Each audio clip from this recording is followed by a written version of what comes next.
Et bonsoir et bienvenue à tous ceux qui arrivent. J'espère que vous allez bien, que vous avez passé une bonne semaine, que là vous pouvez vous reposer tranquillement entre votre vendredi soir et votre samedi. Je suis très content de vous retrouver. Euh, on va lancer ensemble là d'ici quelques minutes maintenant pour que le temps que tout le monde arrive, que tout le monde ait la notification, etc. Hop, je peux passer là-dessus. Comme ça, je suis avec vous directement. Voilà. Bonsoir à tous. Très content de vous avoir du coup, comme je vous disais, avec nous.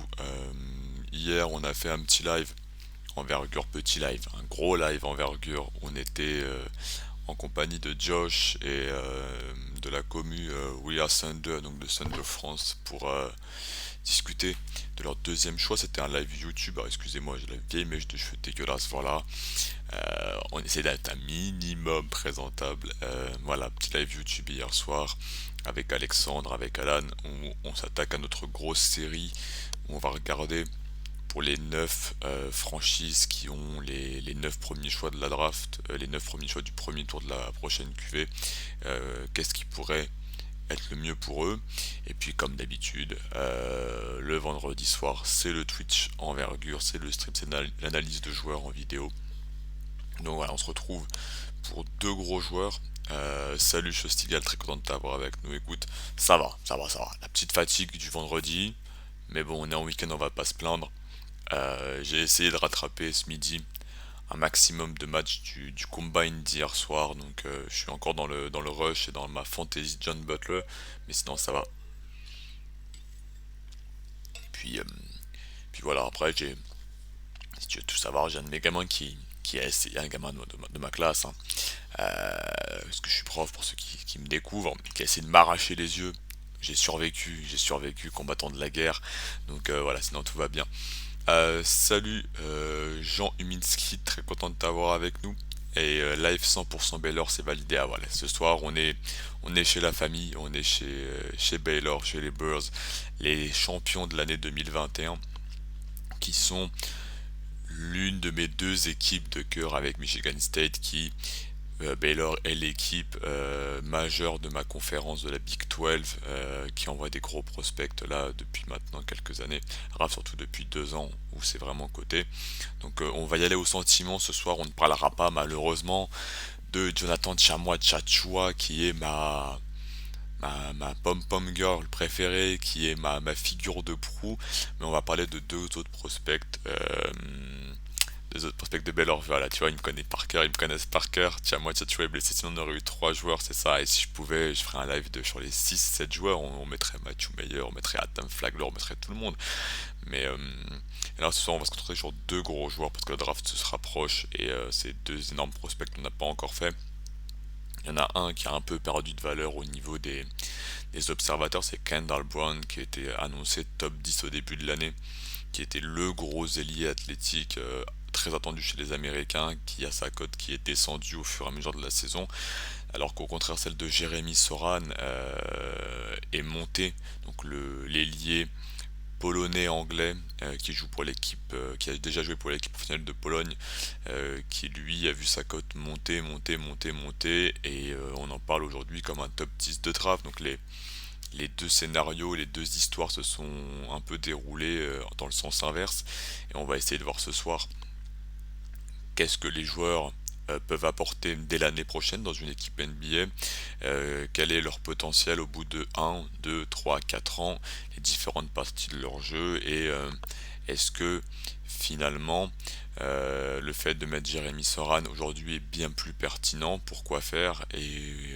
on va essayer peut-être un petit peu de rétablir certaines choses sur Kendall Brown qui sont à mon avis un peu sous-estimées, voilà, pour annoncer la couleur. Alors attention, Sora n'est pas anglais, il est américano-polonais. Ah, moi j'ai l'info qu'il a la nationalité anglaise aussi. Alors il a pris la nationalité américaine parce qu'il a joué là-bas et donc il a demandé, mais moi de souvenir, et par sa famille, il a la nationalité anglaise. En tout cas, c'est ce que j'avais lorsque j'ai fait son scouting report comme information.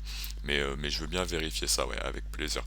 De toute façon, on va faire son parcours professionnel. On voit que c'est un joueur qui a déjà connu plusieurs pays, plusieurs contextes et tout ça. Donc, on fera le petit déroulé à ce moment-là.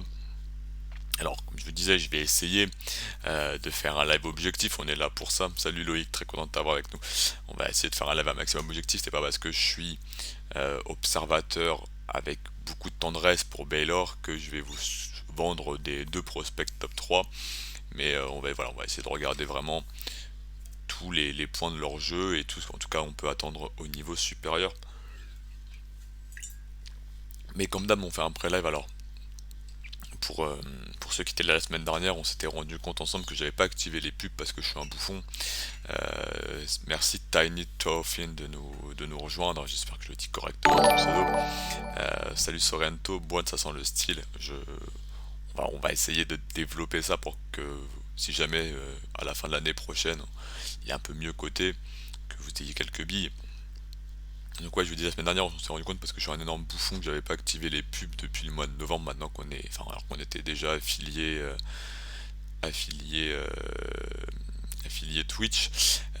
Donc je les avais activés la semaine dernière. On avait vu qu'on avait des pubs en début de live, donc j'espère que vous n'êtes pas tapé 5 minutes de pub pour des tampons en début de live, ou pire bien évidemment. Et j'espère aussi, je vais aller regarder dans les paramètres pendant le live que je vais avoir le contrôle, que je vais avoir la main mise pour les pubs si jamais on doit en mettre entre les deux joueurs et que vous n'allez pas vous taper pareil des pubs en plein milieu euh, de notre fil info.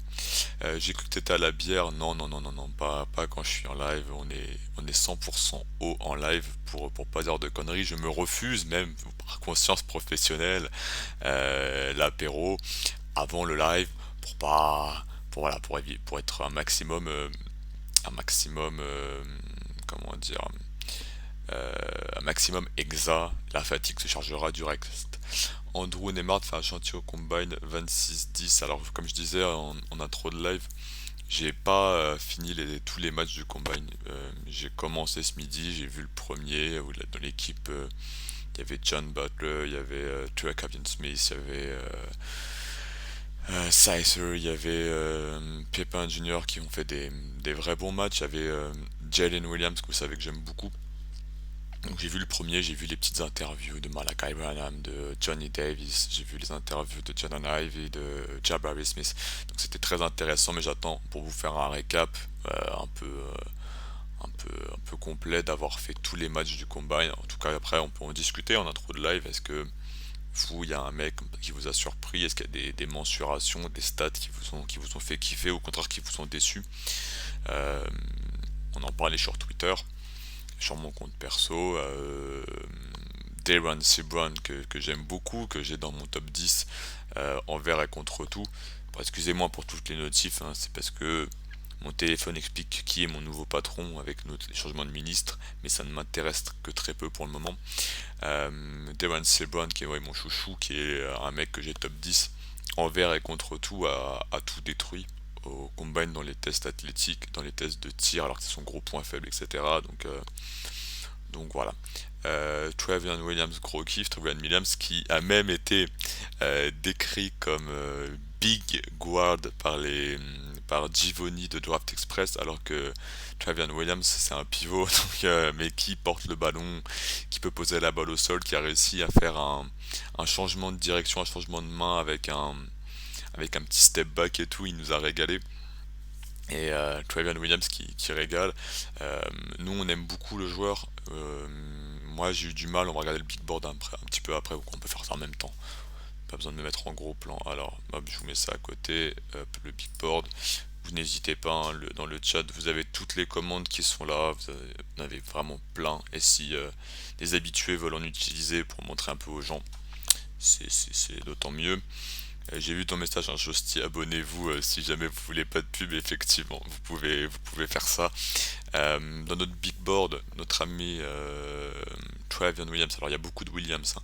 Il est 54e, moi j'avais un peu plus de mal, je l'ai mis 45e, j'ai un peu plus de mal à la monter plus haut, parce que il est, je pense, destiné à être un pivot remplaçant en NBA, avec un profil plutôt offensif. Moi j'aime pas sa capacité à défendre le pick and roll sur plusieurs couvertures, ni à protéger le cercle, etc. Donc c'est difficile pour lui de trouver un rôle. Le joueur fait kiffer, t'as envie de le mettre premier tour, mais la réalité de ses qualités et de son jeu font que la projection est compliquée. Est-ce que Sharp a joué au Combine? Je ne crois pas. Je t'ai dit, il me manque des matchs. Par contre, je sais qu'il a fait des mensurations. Alors, paraîtrait-il que monsieur, dans sa bonté, s'est refusé à faire le test de détente verticale avec élan et de détente sèche pour respecter ses adversaires. Il aurait annoncé, lui, une détente à 49 pouces non officielle. Il y a une vidéo et comme ça à l'entraînement. Mais le record hier au combine, enfin avant-hier, c'était 41 centimètres, enfin 40 n'importe quoi, 41 pouces par notre ami Kennedy Chandler qui a un tout petit profil, mais si c'est vrai, la détente à 49 pouces, c'est n'importe quoi. Coloco, alors Marco Williams d'abord, c'est quoi ce montre athlétique? Marco Williams effectivement qui a une standing reach, le fait de lever les bras qui a 9 pieds 9 et en gros ce que je disais sur Twitter avec le compte envergure, c'est qu'il est à 7 centimètres du panier. Donc Marco Williams juste il fait ça et il dunk. C'est un peu n'importe quoi. Il y a un podcast entier qui est sur lui. Si jamais vous voulez plus d'informations, on est assez dur sur le podcast. Et c'est pour ça que Mark Williams, si vous le regardez dans notre big board, le Marco va même devoir descendre, je pense, pour pouvoir le trouver. Marco. Peut-être pas autant. Attendez, on va utiliser le petit contrôle F hein, parce que je suis une vieille personne. Mark Williams, il est 31ème, donc tout début de second tour. Il oscille entre la 23e place chez Alex et on l'a 36. Et je sais pas où Alan l'a. Il doit être un peu plus bas chez Alan. Ouais, il l'a 50ème parce qu'il est pour nous destiné à être un pivot remplaçant et que on pense que son manque, même s'il y a une mobilité intéressante pour la taille, mais son manque de capacité à changer la position de son centre de gravité va se faire cibler par les extérieurs et les ailiers puissants qui vont vraiment lui rentrer dedans. Par contre, dans une défense bien construite, il a vraiment un rôle et un potentiel, le joueur. Coloco, il a régalé au shoot, oui. Christian Coloco a fait une très belle session sur un drill en catch and shoot. Alors c'est toujours à prendre avec des pincettes. Les joueurs qui se performent au shoot, on rappelle que Willie Collenstein avait été passé pour un sniper à ce moment-là, que mon ami Dewan Seaborn par exemple a fait 60% de réussite à 3 points, c'est sur 30 tirs en condition d'entraînement, donc à prendre vraiment avec des pincettes, et il faudra confirmer par la suite évidemment. Ne vous attendez pas à voir le tueur Kavian Smith qui met 70% de ses tirs, il va pas être 70% au niveau supérieur. Voilà. Ils ont le droit de refuser, oui bien sûr, ils ont le droit de refuser, les joueurs ne sont pas obligés d'aller au combine, les joueurs ne sont pas obligés de passer les tests athlétiques, les joueurs ne sont pas obligés de participer au match. Par exemple, Jaden Hardy, qui, vous le voyez là, chez nous, est 13ème dans le consensus et qui était attendu dans le top 10 en début de saison, le joueur qui a joué l'arrière, qui a joué avec Ignite en G-League, a refusé de faire les 5 contre 5. Alors qu'il a une cote plutôt descendante depuis le début de saison. Ça joue pas particulièrement en sa faveur, les coachs et les front office viennent pour voir les joueurs, donc soit il a une promesse déjà au premier tour par une équipe qui dit écoute, et je sais pas, par exemple on peut prendre les Knicks comme ça en 11ème parce qu'on est dessus là. Les Knicks lui disent bah on est sûr de te prendre en 11ème si t'es disponible. Jaden Hardy, bah, dans ce cas-là il a aucun intérêt à jouer et à se blesser parce qu'il sait qu'il ne partira pas plus loin que 11. Euh, Ça c'est le scénario positif. Le scénario négatif c'est que son agent lui conseille de ne pas jouer pour ne pas remettre sa valeur en cause et ne pas se faire défoncer par des joueurs de sa QV qui pourraient peut-être l'exposer des deux côtés du terrain. Et il essaie de se protéger. Et voilà, ça peut fortement jouer contre lui. Souvent, les joueurs du top 3, top 4, top 5 ne participent pas au match de 5 contre 5 pour ne pas se blesser parce que eux n'ont, à leurs yeux et aux yeux de leurs agents, rien à prouver et souvent c'est confirmé par les drafts qui suivent. Naël, salut, je suis très content de t'avoir avec nous. Shedon, c'est terrible, la confiance, fait rien, mais ça va partir en loterie. Ah, c'est le côté mystère, hein. Après, les qualités athlétiques et la qualité de création de shoot font qu'il y a un fantasme avec une forte potentialité. Moi, tu vois, je me suis réservé le droit de le mettre un peu plus bas parce que je voulais pas non plus niquer le consensus des gars à ne pas le mettre. Mais voilà, faut réussir à admettre que je sais que je ne sais rien. Les scouts peut-être des franchises NBA qui l'ont suivi depuis son parcours lycéen, depuis sa dernière année de lycée, et qui ont pu assister au match en direct et prendre du film, ou peut-être même assister aux entraînements de Kentucky et tout, et de voir le joueur, ont plus d'infos que nous. Nous, on a quelques matchs sur YouTube et c'est des matchs de faible qualité contre une faible concurrence. Mais je pense que les franchises NBA de toute façon auront plus d'infos et dans les interviews, il faudra qu'ils montrent des bons intangibles et dans les tests physiques individuels, il sera testé. Donc, pas de souci qu'une équipe qui va dessus essaiera d'avoir plus de garanties que ce que nous on peut proposer de notre façon amateur. Il y a beaucoup de commentaires, on est 26, c'est incroyable, on voit que la draft se rapproche. Bon, je vais pas non plus trop tarder du coup à passer sur les joueurs, sauf si vous avez d'autres questions. 26, la pression monte, la pression monte. Mark Williams, beaucoup de mock le draft le mettent aux Hornets, il a une grosse cote qui monte. Grosse cote qui monte aux États-Unis. Euh, il est parfois mis aux Hornets pour un gros pivot, il est parfois mis au Thunder qui veut un deuxième pivot, etc. Il y a il y a un monde où le joueur monte. Nous on a mis d'autres pivots avant, comme Walker Kessler, comme Moussa Diabaté, comme est-ce que j'en ai un autre là comme ça. Non, il va venir à peu près après. Il y en a qui préfèrent, je ne sais pas, John Butler si vous considérez comme un pivot. Mais il a une cote qui monte et le corps fait effectivement fantasmer. Les promesses n'engagent que ceux qui les croient. Oui, Jean de La Fontaine, c'est vrai, c'est vrai. C'est rare, je pense, quand même, que des joueurs aient des promesses et ne soient pas draftés. C'est possible, mais je pense que c'est assez rare. Peyton Watson ne l'a pas fait non plus. Voilà, Peyton Watson n'a pas joué de la saison avec UCLA. C'était un très gros prospect qui n'a pas pu jouer dans une équipe compétitive. Au test physique, il n'a pas particulièrement brillé et en plus de ça, il refuse le 5 contre 5. Lui, il joue sur l'intrigue, mais par contre, contrairement chez Don Sharp, sa cote, elle baisse, elle baisse, elle baisse. Donc, il y a un potentiel enfin, un scénario très probable où il n'est pas drafté au premier tour et c'est un peu le drame pour lui.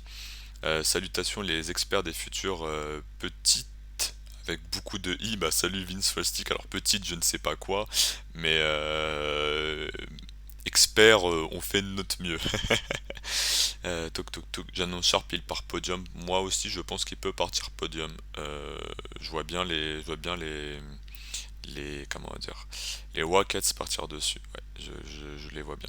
Si je te dis de penser à un spécialiste dans cette draft, tu penses à qui? En spécialiste, je peux penser à un spécialiste défensif avec notre ami Jalen Williams qui peut être un plus qu'un tireur à 3 points mais qui peut être un très bon tireur à 3 points. Je peux penser, enfin, un très bon défenseur pardon. Je peux penser à Max Christie en shooter. Évidemment, je pense à notre ami Baldwin Jr. qui est condamné à tirer à 45% à la Davis Bertans. Et après, en spécialiste autre, euh, Ty Washington peut être un spécialiste du pick and roll.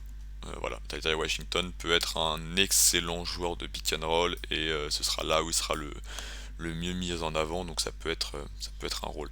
Quelle place pour Hugo Besson? Alors Hugo Besson, tu le vois chez nous, dans le consensus, il est assez bas, je sais même pas s'il atteint, ouais, il est 43ème, avec une cote qui est aussi pas mal. C'est un scoreur combo qui va mettre beaucoup de tirs, qui a pas montré beaucoup de choses en défense, mais qui au combat il nous montre qu'il a vraiment peur de rien et tire de très très très très loin. Ça a une valeur. En NBA, ça peut être un choix d'une équipe comme ça qui veut tenter le pari. Maintenant, historiquement, c'est pas le genre de joueur qui arrive facilement à s'adapter. Il fait des gros trucs en Summer League. Peut-être dans une équipe qui finalement sous-perf, ou bien un second tour dans une équipe pourrie, il arrive à sortir son épingle du jeu et briller quelques saisons. Mais il va être sûrement condamné de faire de gros exploits très vite pour pouvoir avoir du temps de jeu et une place en NBA sur le long terme. Besson il drive au contact sur Drew Timmy, où il y a un extrait où il va driver sur Drew Timmy, où il le prend de vitesse avec des changements de direction et il lui met un peu la misère et Drew Timmy, the moustache dont je m'inspire chaque jour, euh, est bien dégoûté. Écoutez, on va quand même rentrer dans le vif du sujet. Vous êtes 28, donc à un moment donné, il faut y aller.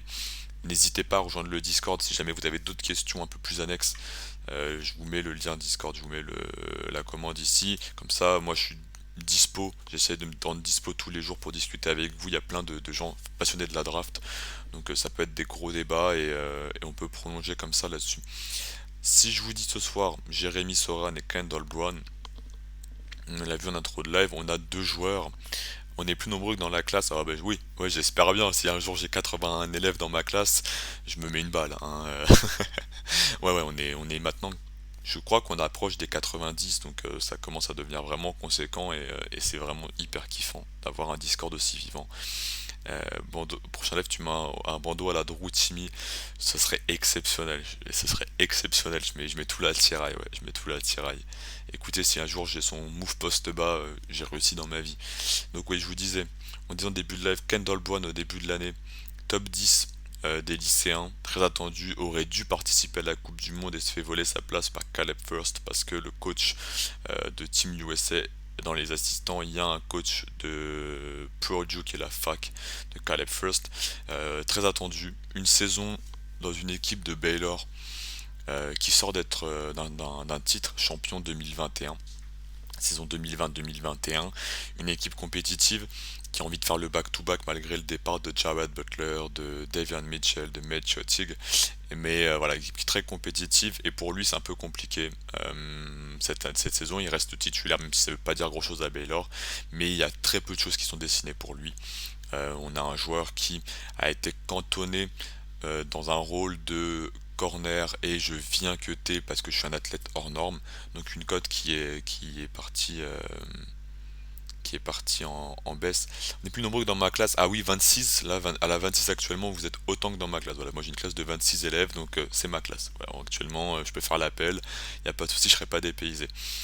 Donc ouais, Kendall Brown a une cote qui est descendue parce qu'il n'a pas pu montrer tout son potentiel à Baylor. À l'opposé, Jérémy Soran, qui était une recrue un peu moins cotée, qui sort d'une année professionnelle en Allemagne dans la Orange Academy. Alors je pense qu'ils disent Orange Academy, qui est une équipe allemande qui essaie de développer des jeunes, de mettre un peu en lumière sa filière de développement un peu à l'image de ce que Kaka, Megalex, je sais pas quoi actuellement, essaie d'être en Ligue Adriatique, ou bien ce que l'Asvel, en restant compétitif, essaye de montrer en France ou le Paris Basket. Donc il fait une première année professionnelle en Allemagne et c'est un joueur qui arrive avec une maturité. Il a fait l'équipe professionnelle polonaise, il joue en pro en Allemagne, il arrive et tout de suite pour lui c'est plus facile de s'adapter dans un système avec plus d'automatisme défensif, plus de maturité dans la compréhension du jeu, et il sort du banc mais il a un rôle plus important dans le jeu de Baylor où il est intégré sur le pick and roll poseur d'écran, où il va pouvoir sur short roll diriger un peu la passe et comme il montre plus de choses, sa cote elle monte et actuellement vous l'avez 8ème, il est 8ème partout sauf chez moi où il est 10ème, parce que j'ai privilégié des porteurs de balles un peu avant lui et, euh, et voilà, donc la tendance s'est inversée pour les deux joueurs et c'est ce que je vais vous proposer de regarder ce soir. On va commencer, quoi je vais faire un petit sondage, allez, on est là pour ça. Parole au peuple. Petit sondage, est-ce que je peux lancer ça ou pas? Gérer les sondages, très bien. Nouveau sondage.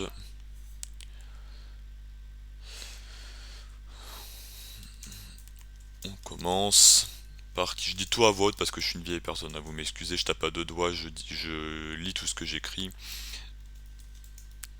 Soran ou Brown. Ah, alors oui, pour ceux qui se demandent comment on le prononce, on dit pas Jérémy Sochan, on l'appelle pas Alain non plus, on l'appelle Jérémy Soran. En tout cas, c'est les prononciations qu'on a entendues sur plusieurs membres de son entourage qui l'interpellaient. Donc voilà. Maître, est-ce que je peux aller aux toilettes? Alors, déjà, par mon prénom, on est en maternelle et non, c'est pendant la récréation comme tout le monde, t'es un grand garçon. Évidemment que tu prends ta pause de toilette quand tu veux. Quelle modernité, on a des sondages, ouais je sais, je suis un homme du peuple, d'accord, j'ai un nouveau ministre, il y a le référendum, voilà, on essaie de s'actualiser, puis maintenant on a une grosse commu, donc il faut essayer d'être à la mode. Je vous ai mis le petit sondage et on va voir ce que ça donne en même temps, même si je pense avoir une idée. Ah là, Jérémy Soran, Soran, Soran, Soran, Soran, bon bah, on va pouvoir aller sur Jérémy Soran, sauf s'il y a une vague de Kendall Brown qui se lance.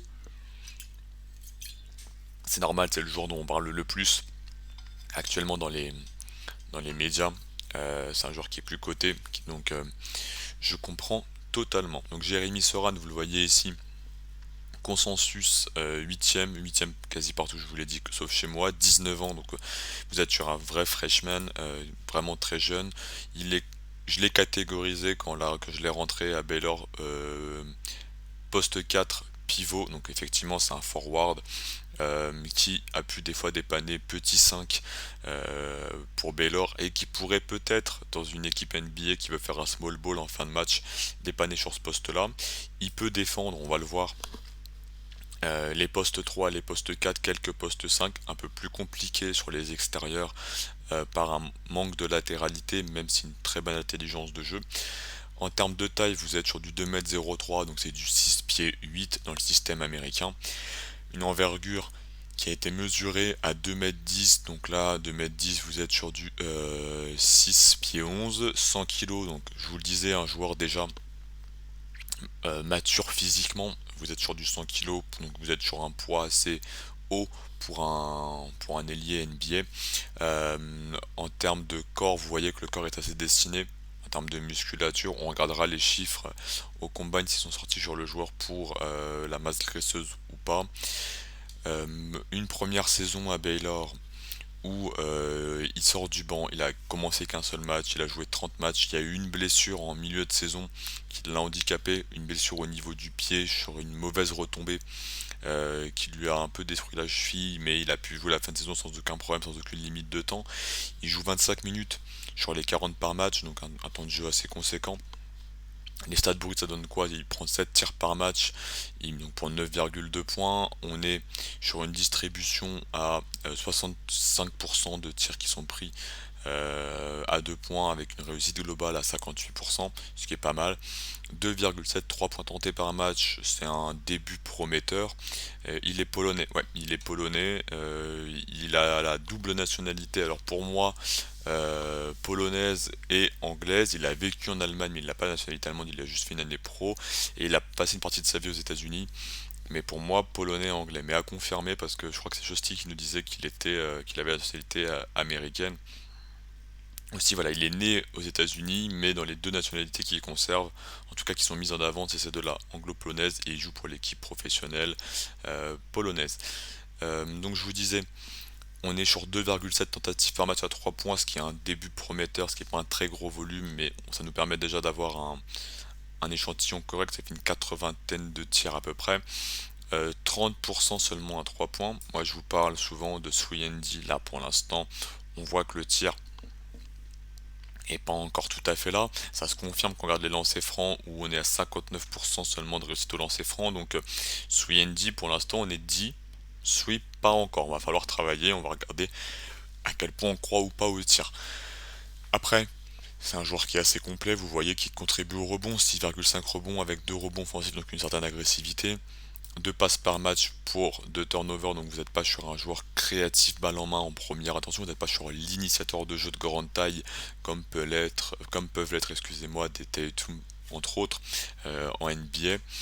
1,3 style, 0,7 bloc, donc vous avez un joueur avec des stocks défensifs polyvalent qui sait intercepter le ballon au périmètre, mais qui peut aussi apporter une aide en second rideau. C'est ce qu'on va voir dans les clips vidéo. Sur les stats avancées, on va utiliser l'outil Hoopmat. Alors je vais vous mettre le lien dans le chat si jamais vous avez envie de vagabonder dessus, sinon vous tapez ressources et vous l'avez. Hoopmat, vous l'avez ici, je vous le mets là. Hoopmat, c'est un outil statistique qui vous permet pour chaque équipe de la NCAA de la première division d'avoir les stats avancées des joueurs et notamment d'avoir la répartition des tirs d'un joueur. Alors il faut que je laisse mon alphabet vu que ce serait pas mal. Voilà. La répartition des tirs d'un joueur dans les différents secteurs de jeu pour chaque joueur. Donc Jérémy Soran, il est là. Je vais juste baisser la cam pour éviter que je vous cache tous les chiffres. Hop. Et je disparais. Non, c'est pas ça que je veux dire. Je disparais, voilà.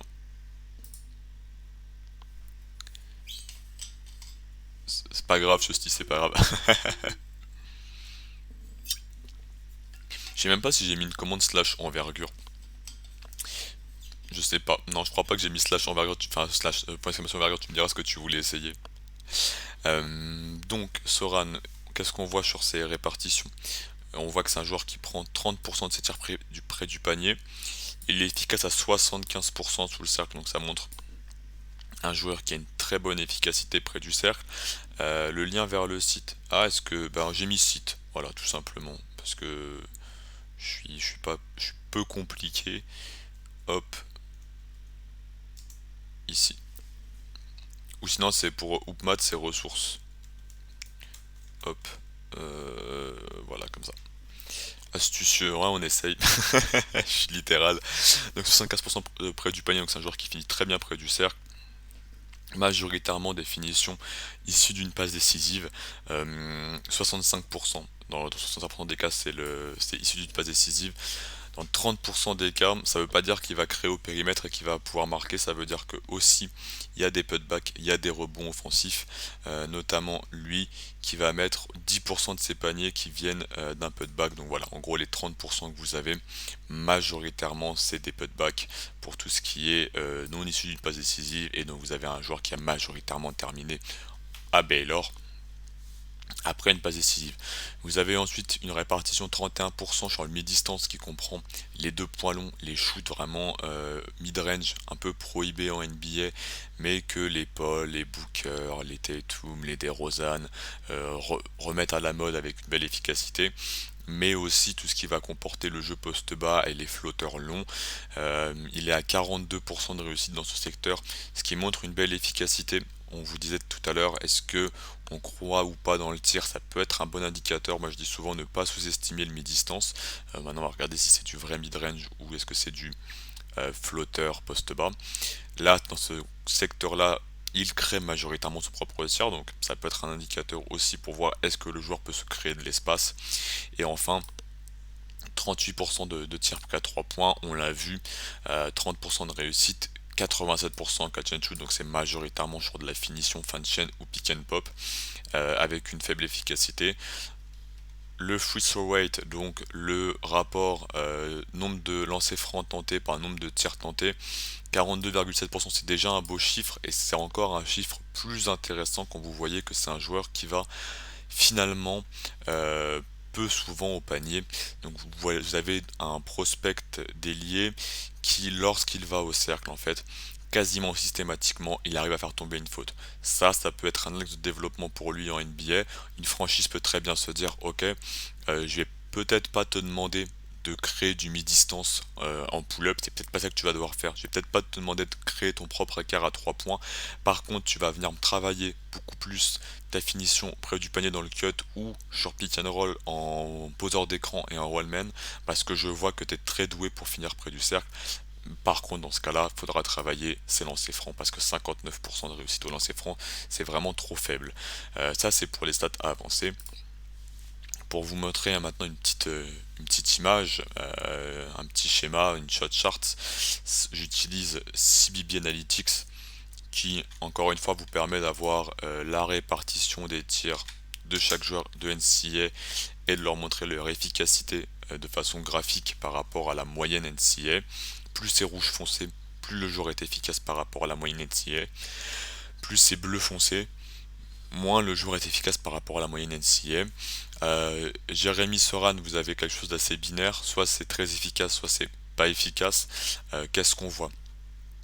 On voit que près du panier, joueur très efficace, 69% sous le panier, il est au-dessus de la moyenne. Et ce que j'aime bien aussi, c'est que quand on est sur la zone proche du cercle, donc là ce qu'on appelle in the paint et les baselines, c'est un mec qui a du toucher. C'est un gars qui maîtrise déjà un peu de poste bas, qui maîtrise du flotteur, c'est ce que vous voyez là, avec un volume assez conséquent. Quand même, vous êtes sur Tok Tok 22 plus 41, donc vous êtes sur 63 tentatives. Donc voilà, un joueur qui a montré qu'il était à plus de 50% sur les gestes avec du toucher autour et qui peut bien finir au cercle. Le mi-distance long, on voit qu'en fait, il maîtrise pas. D'accord, je vous ai montré de la réussite à mi-distance sur le tir. Bon bah lui il en fait pas, il y en a pas là-dessus. Donc vraiment un joueur qui manque de toucher, de tir loin du panier. Dans le 3 points, c'est pareil. Les corners, on voit qu'il y a peu d'efficacité dans le catch and shoot. Gauche et droite, vous avez un joueur qui est pas latéralisé. C'est ma... Comment on dit? C'est ma matrone, c'est ça qu'on dit? Non, peut-être pas, on dit peut-être pas ça, je sais plus comment on dit. Ma marotte, pas le même mot. Pas le même mot, pas la même signification. Ma marotte, c'est regarder est-ce que le joueur a la même efficacité dans le 45 degrés à gauche ou à droite. Pourquoi? Pour ceux qui sont là toute la semaine, je suis désolé hein, pour l'explication répétitive, mais pour ceux qui arrivent, c'est toujours intéressant. Un shooter, il a des habitudes motrices. Un droitier, souvent, majoritairement parlant, il va être plus efficace quand le ballon arrive directement sur sa main droite, parce qu'il pourra réaxer directement dans l'axe du panier et déclencher son tir. Il n'aura pas de mouvement parasite à revenir sur la main forte. Donc ça veut dire que lorsque le joueur est à gauche du terrain et que la balle va lui arriver sur sa main droite, il va être plus à l'aise. Et donc vous avez souvent des joueurs qui vont prendre 2 fois plus de tirs de ce côté-là, avec une meilleure efficacité. Et du coup, lorsque la balle arrive sur leur main faible, sur leur main gauche, ils doivent repasser main droite, ils perdent du temps, donc moins de tirs pris, moins d'efficacité. Bon bah Jérémy Soran, on voit que le volume est à peu près similaire et que dans les cas il pue la merde. Hein, il est à 25%, faut dire les termes, c'est pas bien. C'est un joueur qui a montré peu de toucher. Là où il a été un peu plus en efficacité, c'est dans l'axe panier-panier, même si entre 6 sur 24 et 8 sur 20 finalement l'écart il est pas très conséquent. Mais ces tirs-là, vous allez voir que c'est majoritairement du pick and pop. Dans les 45 degrés, on va sur de la sortie d'écran où il est moins à l'aise pour remonter ou sur du catch and shoot. Sur pick and pop, par contre, il est plus à l'aise pour poser l'écran, popper, récupérer et tirer à 3 points. Donc ça peut être vraiment un vrai axe de développement. Maintenant que la photographie elle est faite, sauf s'il y a des petites questions, on va passer à la vidéo parce que c'est quand même ça le plus intéressant. Les chiffres c'est bien, mais pouvoir avoir du clip pour les exploiter, pour avoir de l'info, c'est mieux. Hop, je remets ma petite tête et on va pouvoir passer à ça. Je vous ai préparé, excusez-moi.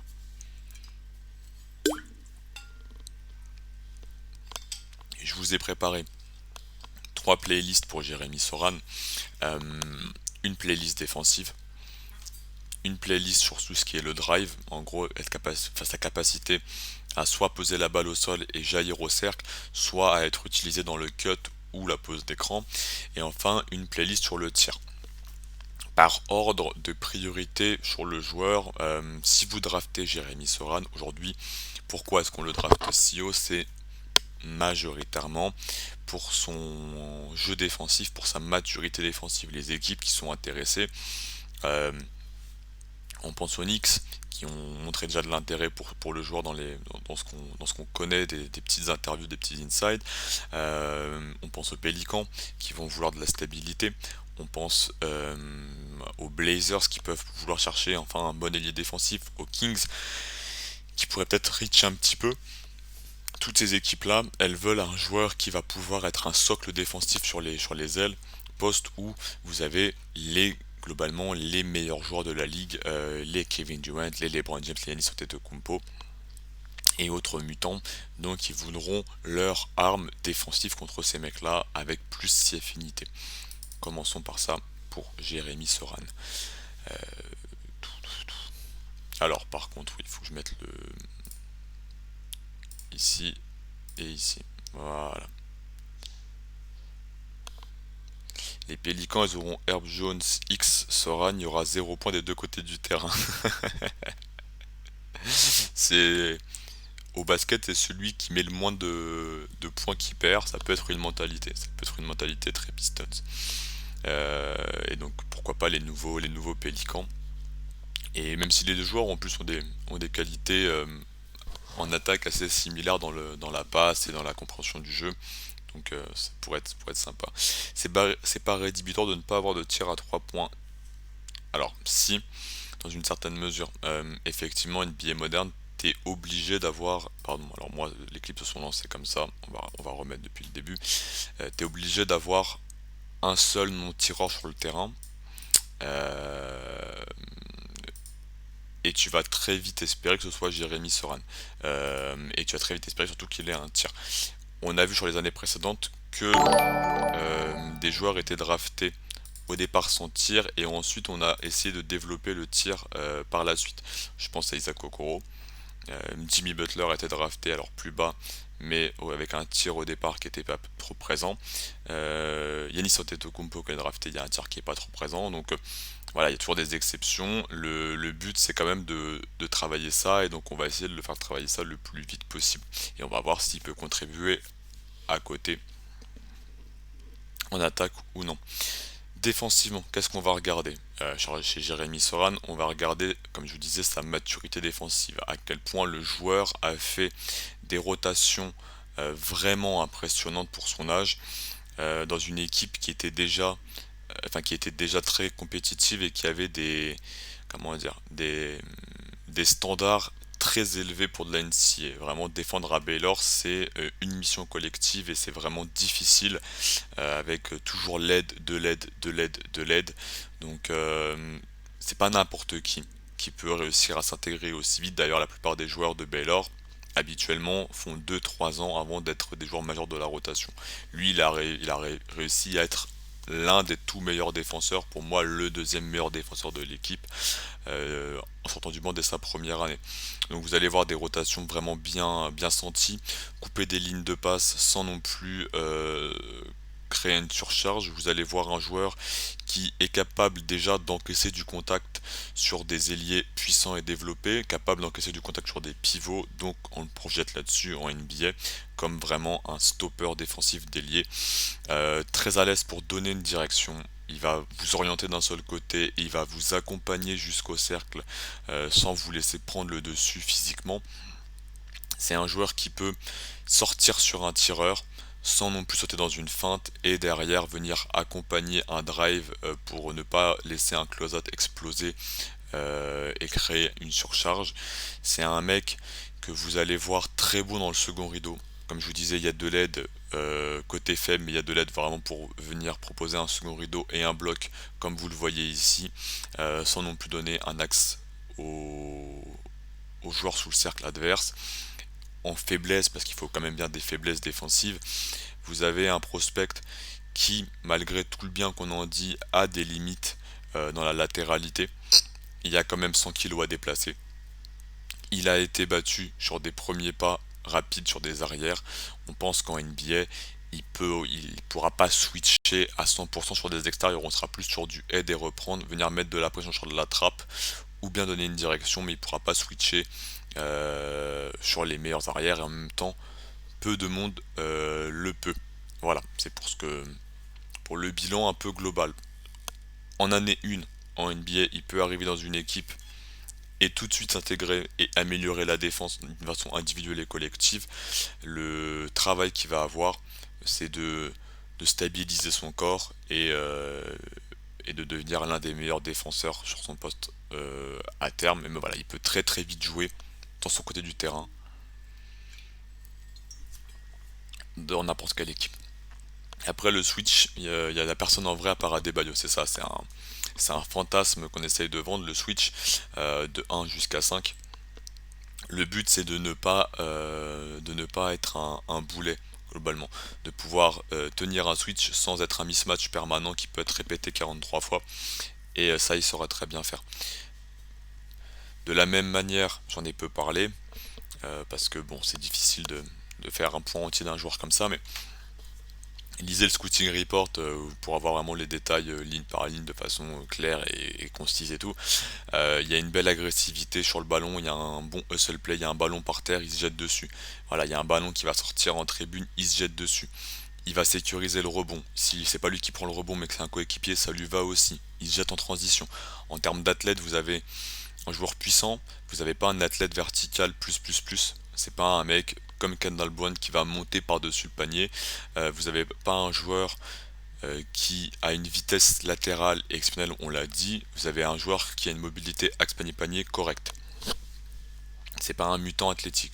Voilà, c'est un athlète correct, intéressant, mais c'est pas un athlète plus en NBA. Avant de passer au secteur suivant, j'aimerais quand même vous montrer un ou deux clips défensifs au ralenti pour qui montrent le génie du joueur, enfin le génie, sa maturité défensive. Notamment le premier qui je trouve est très très complet. Alors hop, on va là-dessus. C'est lui que je veux vous montrer. Donc c'est une séquence entière défensive. Jérémy Soran, pour ceux qui l'ont pas repéré sur le terrain, hop, il a toujours une coupe de cheveux différente, une couleur de cheveux différente, donc c'est parfois un peu compliqué de le suivre. Il porte le numéro 1 à Baylor. Donc là, il commence, il joue poste 5. Parce que le pivot titulaire de l'équipe est sorti, le pivot remplaçant de Tchamwa Tchatchoua est blessé. Donc il a dû jouer poste 5. Il est sur David McCormack qui est un gros bestiau. Il empêche l'entrée de la passe, il conteste l'entry pass. Donc là-dessus, prise de position, sans non plus donner un lob dans le dos. Vous voyez qu'il a la puissance pour contester l'entry pass, bonne musculature au niveau du bassin, au niveau lombaire. Là, hop, je passe, il y a un switch.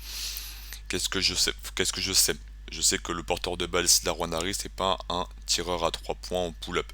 Donc je peux venir flotter ici, feinter le switch sans me donner et coller mon joueur. Derrière, je reste dans l'axe de la passe pour contester la passe en pick and roll. Et comme je vous dis, Baylor, défense léchée. Vous avez une aide sous le panier qui est présente ici. Donc je feinte l'aide et je reprends.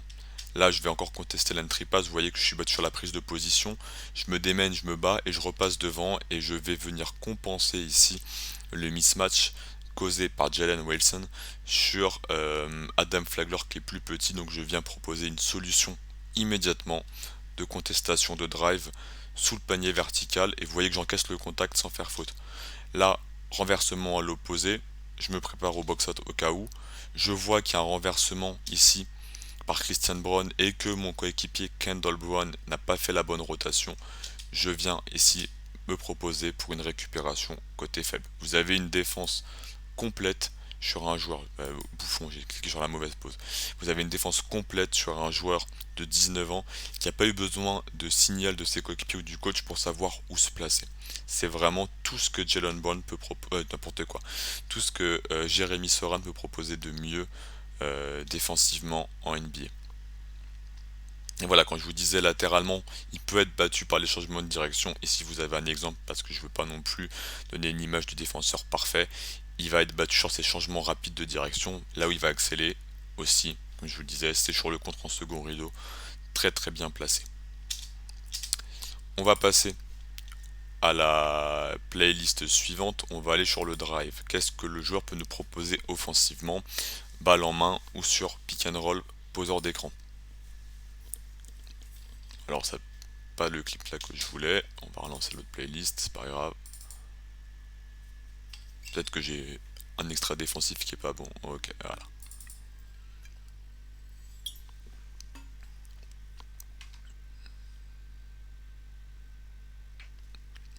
Ok.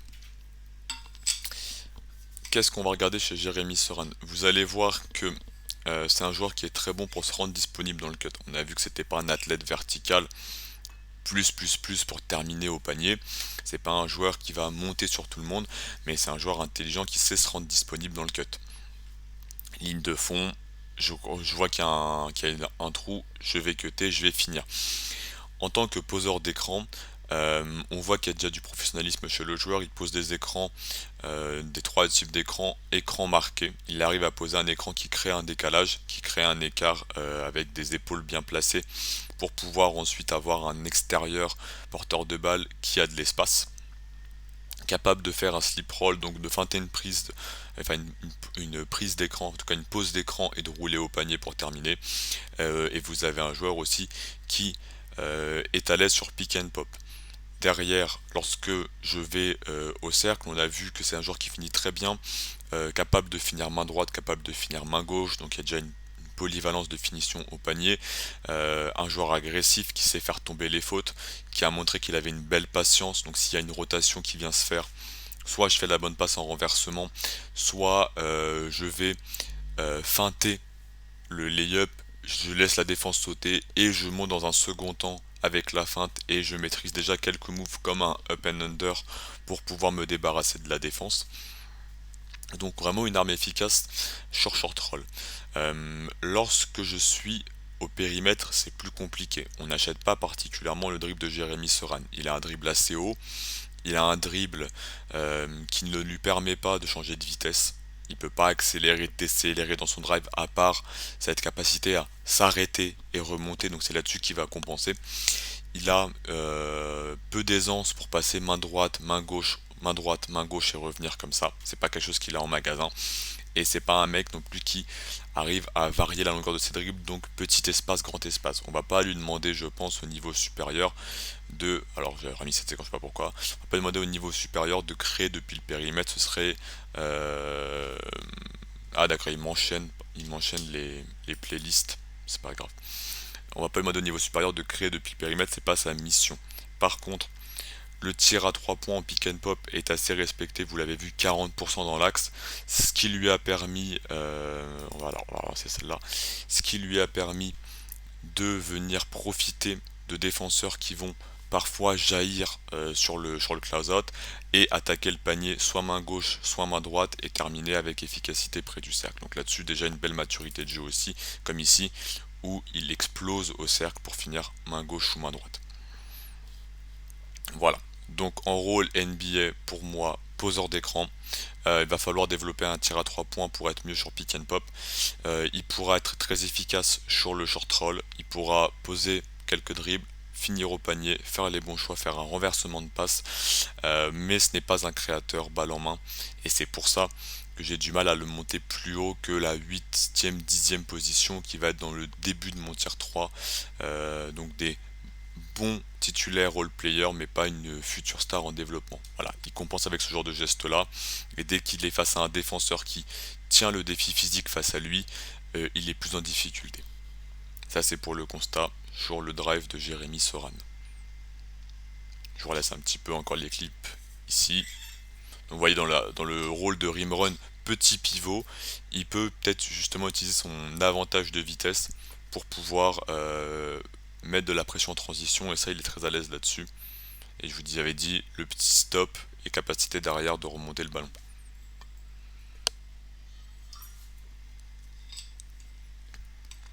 Un joueur aussi qu'on a vu déjà à l'aise pour finir sur le contact comme vous avez pu le voir sur l'extrait juste avant.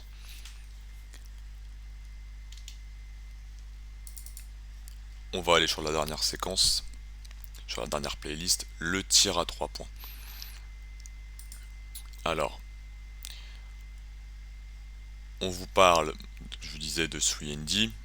On a vu 29% à 3 points. On a vu moins de 20% sur le mid-range, longue distance avec très peu de volume. On a vu 58% en lancer franc. Le tir n'est pas là. Et on va voir que au niveau de son tir, à 3 points, catch and shoot et au lancer franc, il y a un problème de mécanique.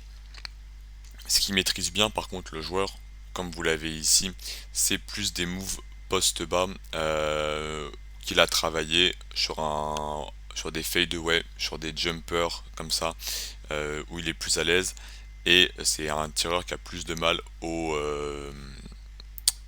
catch and shoot dans ce mécanique là qui est poussé vers l'avant et qui n'est pas encore stabilisé. Donc je vous ai mis des réussites parce que je voulais pas non plus vous mettre 40 extraits de tir à 3 points ratés, mais on a vu 29%. Donc là je vais vous mettre que des réussites, ne croyez pas que c'est filoche à chaque fois. Vous voyez au niveau de la mécanique c'est en 2 temps, c'est poussé, mais sur pick and pop il est plus en facilité. Voilà, une mécanique vraiment à retravailler sur ce secteur là. Par contre, que la balle arrive main droite, que la balle arrive main gauche, la mécanique c'est la même, elle est régulière, faudra retravailler, faudra redévelopper. Au lancer franc c'est pareil, vous avez un geste qui est poussé vers l'avant, qui est voilà, pas stable.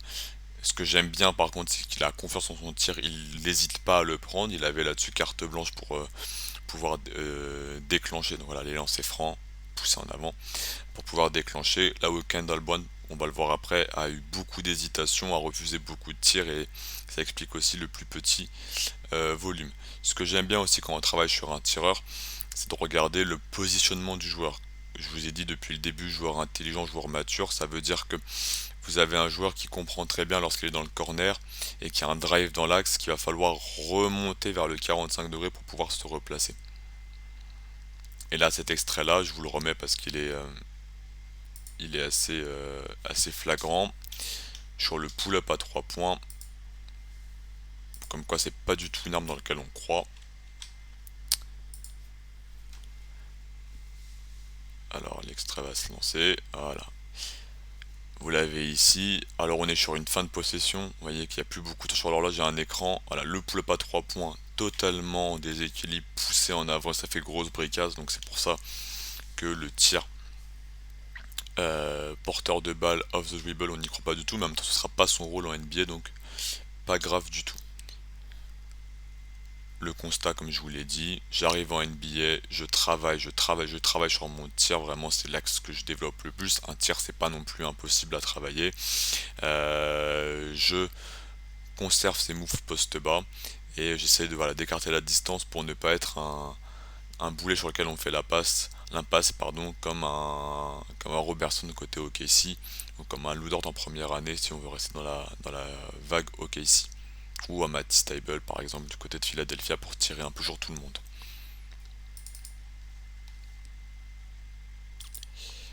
Voilà pour Jérémy Soran. J'espère que ça a pu répondre à certaines de vos interrogations si vous en aviez. J'espère qu'on a pu faire un profil assez détaillé, assez explicite. S'il y a des questions, vous n'hésitez pas. On achète fort le défenseur, on achète fort la maturité, on achète fort la compréhension du jeu du joueur. On sait que le plancher est safe pour Jérémy Soran. Le plafond est moins élevé que la plupart des prospects du top 10 parce qu'il y a un manque de créativité dans le dribble, parce qu'il y a un manque de qualité de tir. Ce sera jamais à nos yeux un joueur qui pourra se créer son propre tir pour lui-même. Donc voilà, c'est vraiment le Moses Moody de l'an dernier, qui est un meilleur tireur à 3 points, mais dans le jour de joueur. Ça peut être le DeAndre Hunter, même si Hunter était plus vieux, mais avait un tir à 3 points bien plus développé. Ça peut être le Michael Bridges, même si Michael Bridges avait un tir bien plus développé. C'est vraiment le côté physique NBA, maturité qui font que les gens achètent Jeremy Soran, plus le passing game, sur le short roll, le decision making qui est vraiment intéressant pour fluidifier une offense. Encore une fois, on est dans une QV avec un manque de talent sur les créateurs, sur les porteurs de balles, qui explique que Jérémy Soran peut être considéré aussi haut dans une QV comme 2023, comme on aime bien en parler, ou 2021, ou même 2020, avec plus de porteurs de balles. Je pense que sa valeur aurait été plus basse et on aurait été sur une fin de loterie, voire en du 15-20, et pas sur un joueur projeté de top 10 comme actuellement. Voilà. Et je pense aussi que il est un peu surévalué, il est très apprécié, il est un peu surcoté, même si je l'ai dans le même range et que j'aime beaucoup Baylor, mais une équipe faible qui cherchera peut-être plus de talent, je ne le conseille pas d'aller sur Jérémy Soran. C'est vraiment un joueur qui est parfait pour une équipe qui a un projet et qui veut juste amener un bon joueur de plus, pour pouvoir se donner un plancher de reconstruction intéressant ou un plancher de transition intéressant. Ok, si avec un deuxième pick, le pick 12, pourquoi pas les Blazers, si ils veulent entourer d'un milliard de soldats et qu'ils veulent avoir une reconstruction rapide. Mais c'est voilà, c'est pas le genre de joueur que j'ai envie d'avoir à Indiana. New York très bien aussi dans une équipe. On sait que c'est toujours un peu la folie d'avoir un peu de stabilité. Donc voilà, ses écrans sont bons, ouais, ouais, ouais, il a des bons, il sait faire les trois types d'écrans, écran bien posé, utilisation de son corps pour permettre à son porteur de balle de naviguer, donc très doué pour faire semblant que je m'arrête en milieu de la pose d'écran et de faire un écran mobile à la Daniel Tice, ou à la Steven Adams pour laisser mon porteur de balle naviguer, aller jusqu'au cercle, et puis ensuite voilà, slip roll pour pouvoir vraiment cutter fort dans l'axe et dunker, ou pick and pop à 3 points où il est plus à l'aise que le catch and shoot et simple et voilà, et qu'il faudra développer. je vous propose, on va aller sur le deuxième joueur. Je vais juste me permettre, hein, excusez-moi, d'aller remplir la bouteille d'eau parce que je parle et ma gorge ça sèche. Vous voyez, j'arrive même plus à parler, même plus à articuler.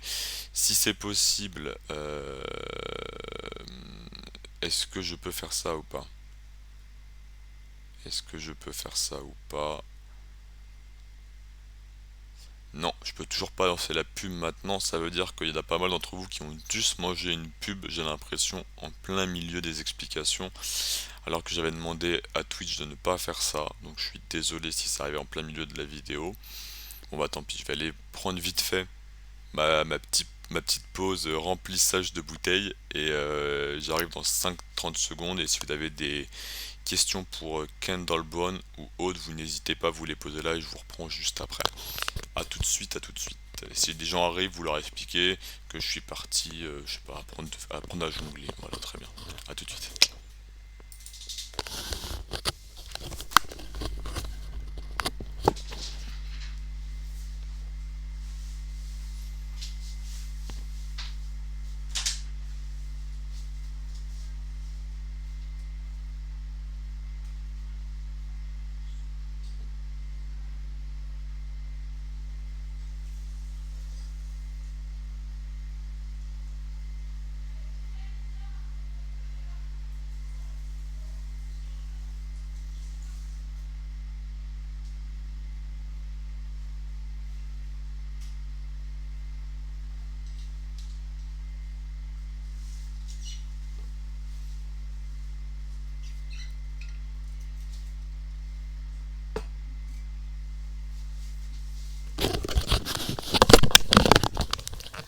Heureux à tous. La prochaine fois, on veut soleil en animateur pendant la pause. Ah, ouais, vous voulez mon petit grand. Bah écoutez, il est en train de kiffer dans la véranda d'ailleurs, d'avoir les dernières rayons de soleil. Donc, enfin là, même fin de journée, il est en train de prendre la température, les petits 30 degrés qu'il y a dans la véranda. Il est où, Hugues? Bah tu vois, voilà, il faut le patron, il veille au grain. Le patron veille au grain. Salut Alex, honteux cette pause. Bah oui, mais voilà, c'est ça, vous voyez. Moi, je suis fonctionnaire, j'ai pas l'habitude d'être fliqué comme ça. C'est quoi? Je vais prendre un syndicat chez Envergure. On va créer Sud Éducation ou je sais pas, Force ouvrière d'Envergure et on va réclamer des pauses. Bah ouais, on a fait une petite pause parce qu'on a fini Jérémy Soran et que j'ai abreuvé les gens de 30 000 informations. Et on va passer sur Kendall Brown et Sud Envergure. Voilà, Sud Envergure, on va monter le syndicat et ça va pas se passer comme ça, Alex, ça va pas se passer comme ça. On passe sur Kendall Brown, du coup, le deuxième prospect très mis en avant chez Baylor. On le disait tout à l'heure en intro de live que c'était un joueur qui était attendu top 10 de la draft, c'était un prospect 5 étoiles, c'était la plus grosse recrue de l'année. Et finalement, lui, contrairement à Jeremy Soran, n'a pas réussi à montrer la maturité dont Baylor avait besoin pour, euh, pour répondre à ses exigences, à la compétitivité. Et donc, il a été cantonné dans un rôle de joueur dans le corner en catch and shoot et de joueur qui va devoir utiliser ses qualités athlétiques totalement extraordinaires pour venir cutter ligne de fond et finir au-dessus de tout le monde, ce qu'il a plutôt bien fait.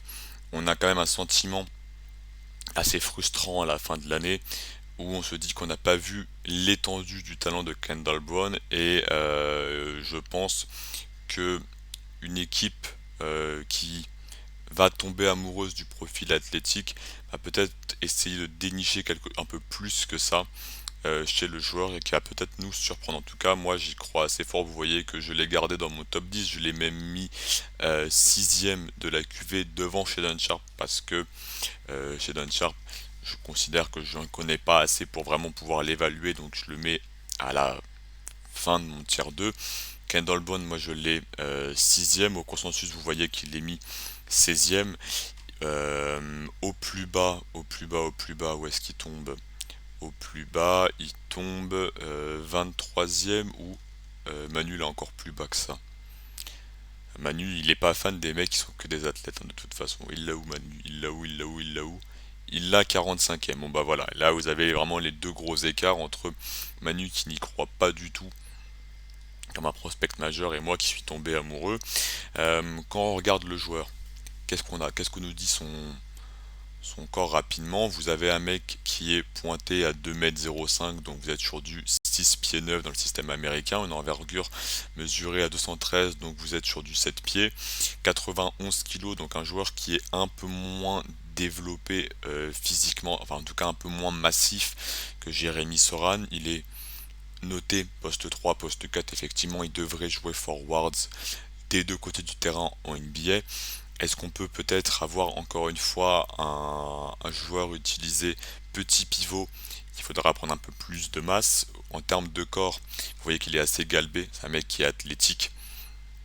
C'est la moindre des. Enfin, le minimum qu'on puisse dire. Il a été remarqué par tout le monde par sa capacité à monter au-dessus des gens avec cette coupe afro vraiment très jolie, qui est très aérodynamique et il monte vraiment au-dessus de tout le monde. Jérémy Soran, il rappelle un petit peu ce que Miles Bridges et Kelly Oubre ont pu faire avant lui en NCAA.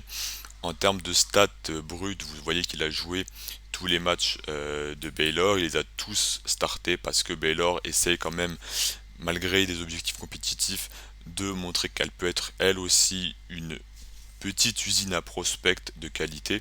Et on a vu Davion Mitchell, Jawad Butler, je vous l'ai dit, Jeremy Soran, bon bah voilà, Kendall Brown, et pour l'année prochaine vous avez Keontae George qui est top 5 lycéen ESPN qui a commit à Baylor, donc ça devient vraiment une belle hype.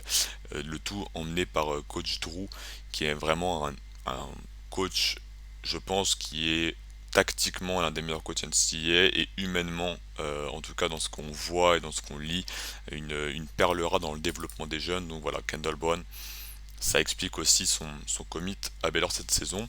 Dans les stats, vous voyez, il a pris 6 tirs par match, donc un volume plus faible que Jérémy Soren qui sortait du banc, moins utilisé, je vous l'ai dit, majoritairement c'est du 2 points où il est efficace à 64%, et on sera dans le détail un peu après.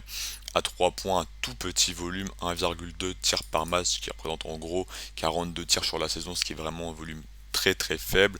34%, ça c'est un chiffre pas mal, mais on peut quasiment rien en tirer sur le système NCA, sur le parcours NCA, tant le volume est petit.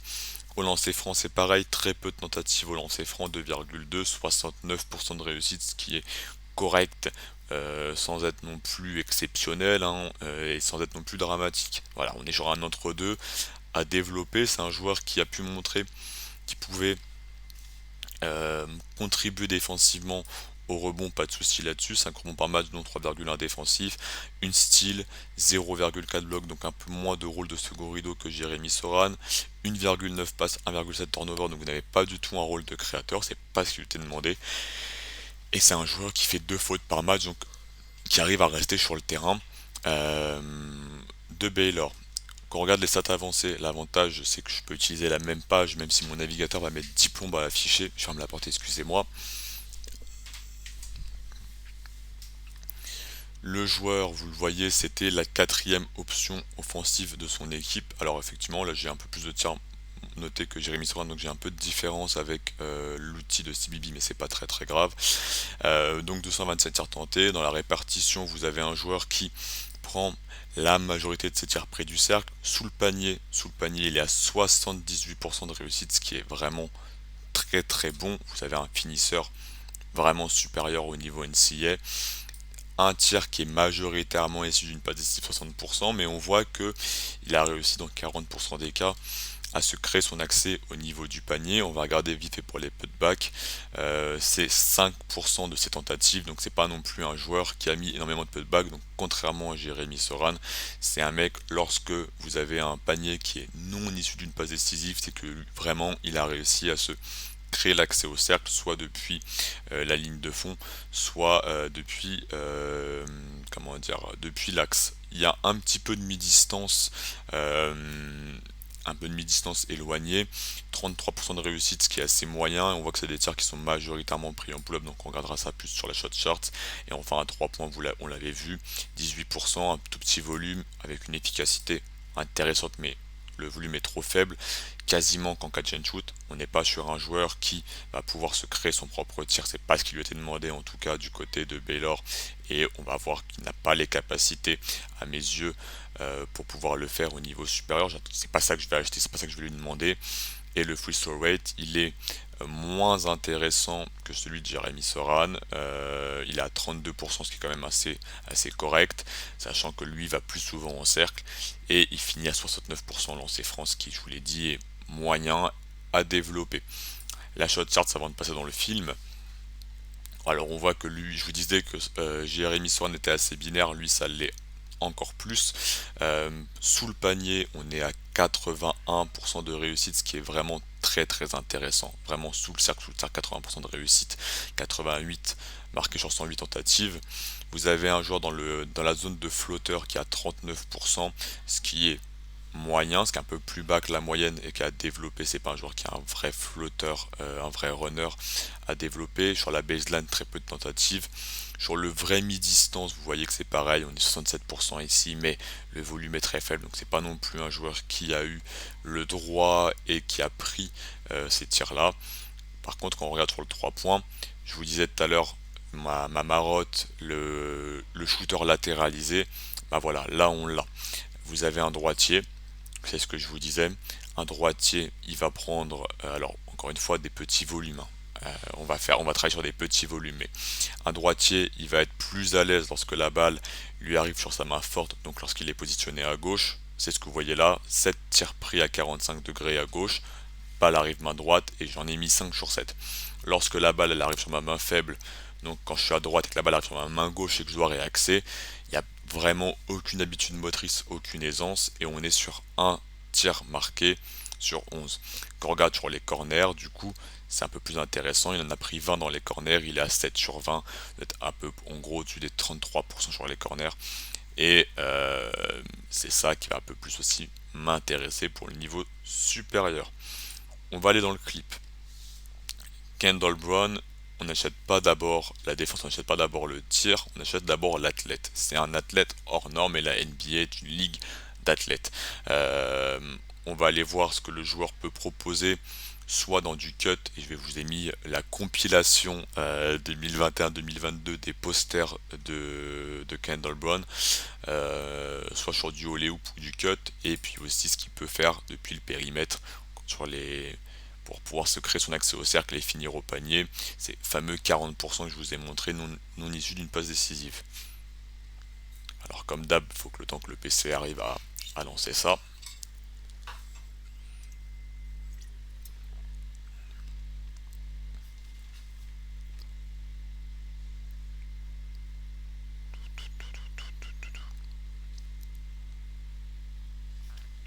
On va y arriver, hein, excusez-moi.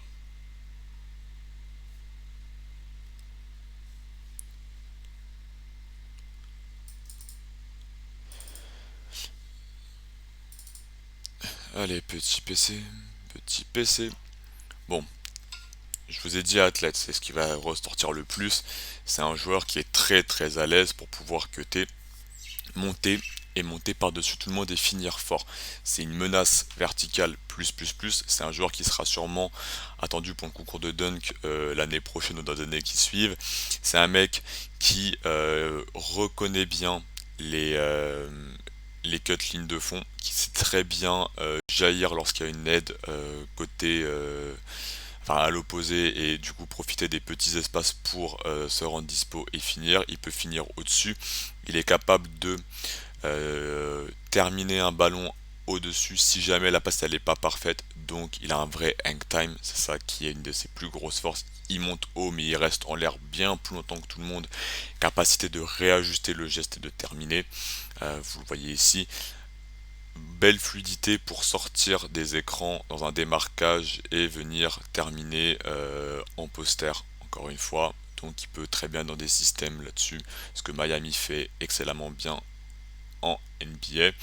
Maintenant, Moi, je veux vous montrer que c'est plus qu'un athlète, et c'est pour ça que je l'ai plus haut que la plupart des copains en mer. Ce genre d'action-là, c'est un joueur, je vous le dis, qui monte, qui reste très longtemps en l'air et qui est très très très très bon pour adapter sa finition, adapter son lay-up et avoir des angles vraiment hyper intéressant pour ne pas être contré par un protecteur de cercle. Il est capable de finir main droite, il est capable de finir main gauche, il sait utiliser le panier pour protéger sa balle, capable de changer de direction en l'air, et en plus de ça, ce que j'ai beaucoup aimé, qu'on a très peu vu malheureusement du côté de Baylor, c'est ce genre de drive où je trouve que c'est un joueur qui a un handle vraiment intéressant. Il est capable de partir main droite, capable de partir main gauche, un premier pas plutôt explosif pour la taille, hein, sans être non plus un buster. C'est un joueur qui a un premier pas vraiment correct et intéressant pour sa taille. Un joueur que moi j'ai vu cette année changer de direction dans son drive, capable de partir de la main droite, revenir main gauche, terminer main gauche, ou partir main gauche, repasser main droite, terminer main droite, qui a déjà dans son magasin un Eurostep, qui crée un écart parce qu'il y a des très longs segments, il peut prendre des gros appuis, qui peut en 4 pas, enfin en 4 pas, en 4 dribbles, passer de la moitié du terrain au cercle. Un joueur qui a un hop step aussi, donc c'est-à-dire j'ai la balle, j'ai mes deux pieds en appui qui vont partir sur le côté, une sorte de grand pas chassé pour pouvoir attaquer le cercle et terminer au-dessus. Donc voilà, vraiment une polyvalence, moi, qui m'excite beaucoup pour avoir un joueur utilisé comme poseur d'écran euh, vraiment dominant en NBA derrière. J'achète très très très très fort Kendall Ball poseur d'écran et qui sur short roll peut terminer avec une grosse efficacité. On a vu que le flotteur n'est pas encore en place, 46%, ça a travaillé. J'aime bien l'écart qu'il arrive à se créer, je vous l'ai dit, sur son dribble près du cercle. Donc une fois qu'il aura ça en magasin, il pourra encore plus intéressant. C'est un joueur qui n'a pas peur d'aller au contact et qui, je trouve, n'explose pas au contact. Alors il y a un renforcement à faire au niveau du bassin pour être vraiment plus puissant encore, et je vous l'ai dit juste avant, il y a un travail à faire au niveau des lancers francs lorsqu'il se fera marbrer sous le cercle pour, euh, pour pouvoir, derrière, si tu fais faute, punir sur deux lancers francs. À partir de quel point il va pouvoir poser des écrans. Bah là, tu vois, je l'ai à 91 kg. Moi, je pense que au-delà de la masse qu'il va mettre, c'est vraiment apprendre à poser des écrans. Parce que à Sunwise Christian, au niveau lycéen, c'est quelque chose qu'il faisait peu. Il avait beaucoup de responsabilités périmètre. À Baylor, on l'a très peu utilisé, donc moi j'ai plus de doutes sur sa capacité pour l'instant technique à poser l'écran plutôt que sur sa capacité physique à le faire. Et ça va être un apprentissage NBA qu'on va devoir développer. Ce que Aaron Gordon, excusez-moi, a mis du temps aussi à faire. Il y a toujours parfois du mal à faire. Voilà, un apprentissage euh, important. J'aime beaucoup le comparer à Miles Bridges. Alors Miles Bridges tirait beaucoup mieux à Michigan State, mais Miles Bridges avait été assez peu utilisé comme comme poseur d'écran à MSU, où il était utilisé beaucoup poste bas, notamment dans sa première année freshman, et maintenant c'est vraiment un partenaire de pick and roll XXL avec la Melo Ball, très polyvalent, et qui du coup a plus d'espace et qui maintenant peut se créer son jeu un peu plus depuis le poste haut avec un bon dribble. Donc je pense que ça peut être un axe de développement vraiment intéressant pour lui en termes de projection. En année 1, poseur d'écran, apprendre à faire ça et gros finisseur dans les cuts. En année 2, travailler encore ça. Et en année 3, 4, pourquoi pas un peu utiliser son dribble pour avoir un peu plus de séquences pour lui. Voilà. Alors l'athlète c'est bien, le drive c'est bien. Qu'est-ce qu'on va pouvoir avoir maintenant au niveau du tir? Si je dois faire un constat sur le tir de Kendall Brown, c'est que avant d'avoir un problème de mécanique et de mécanique et de gestuelle, il y a un problème d'aisance. Vous l'avez vu qu'il a pris 41 3 points avec une efficacité assez moyenne. Ce qui est flagrant chez le joueur, c'est qu'en début de saison, il refusait tous les tirs à 3 points. Beaucoup de tirs qu'il avait dans le corner, parce qu'on le mettait souvent dans le corner, il les refusait. Donc c'était soit des deuxièmes attentions, soit il retransmettait le ballon dans l'axe où il revenait en dribble, venir faire un end-off pour donner la balle à Kinjo, Flagler, Cryer, etc. Et repartait se cacher dans le corner opposé. On a eu au fur et à mesure de la saison plus d'aisance. Son coach, Scott Drew, l'a engueulé, l'a obligé à prendre des tirs. Ses coéquipiers l'ont encouragé à prendre des tirs.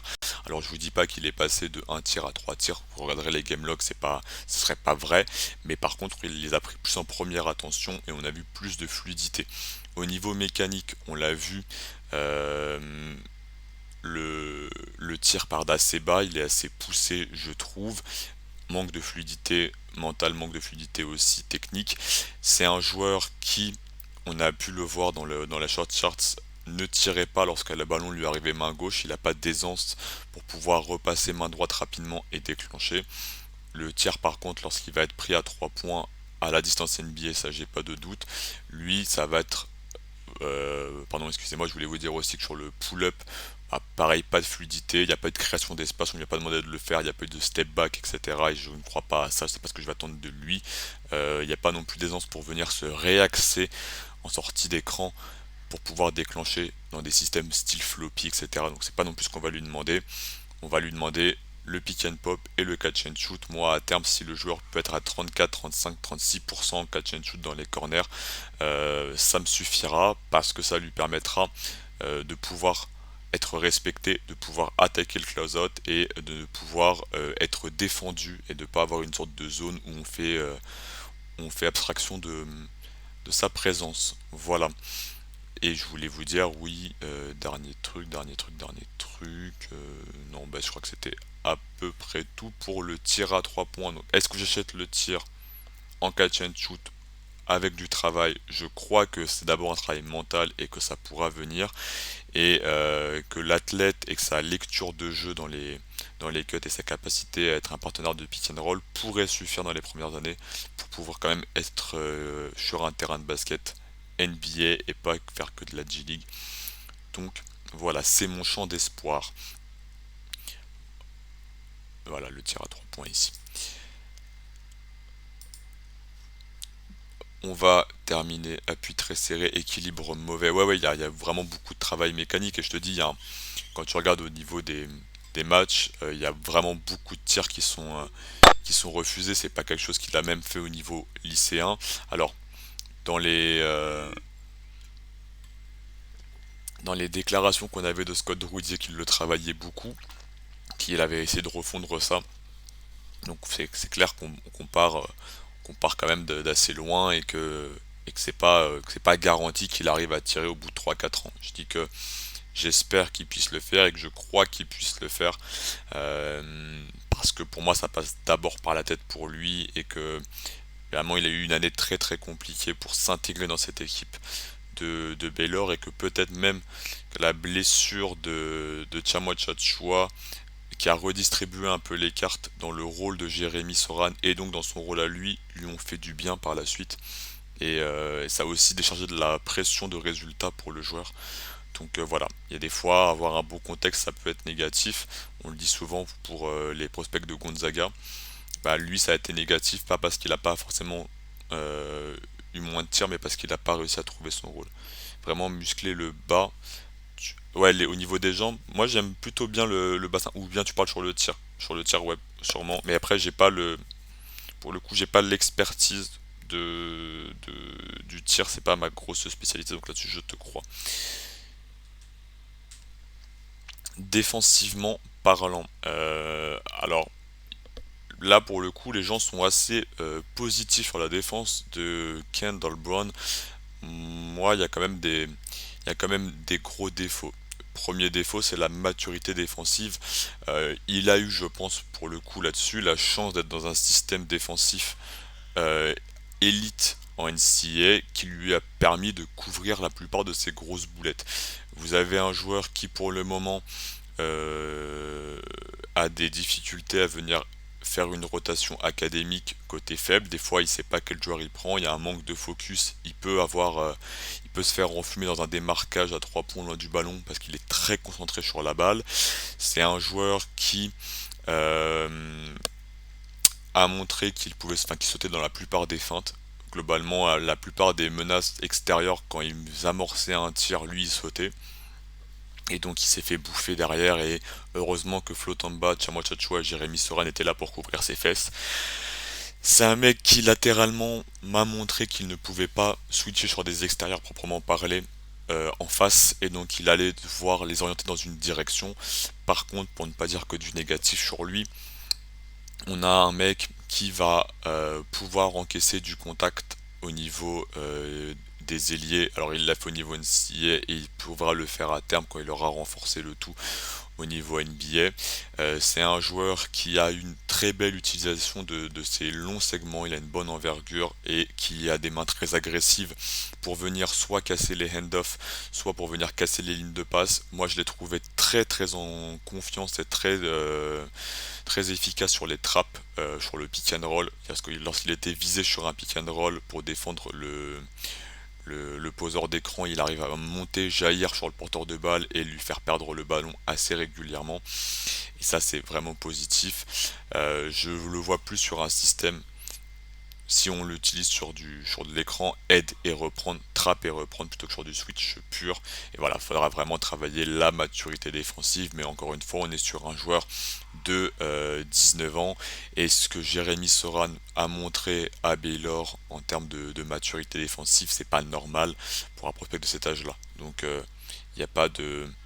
Il n'y a pas de red flag là-dessus, il y a juste, voilà, il faut accepter dans sa première année qu'il y ait des oublis, il y ait de la naïveté, et il faudra travailler ça. Voilà. Donc, joueur sous-coté offensivement, un peu surcoté défensivement.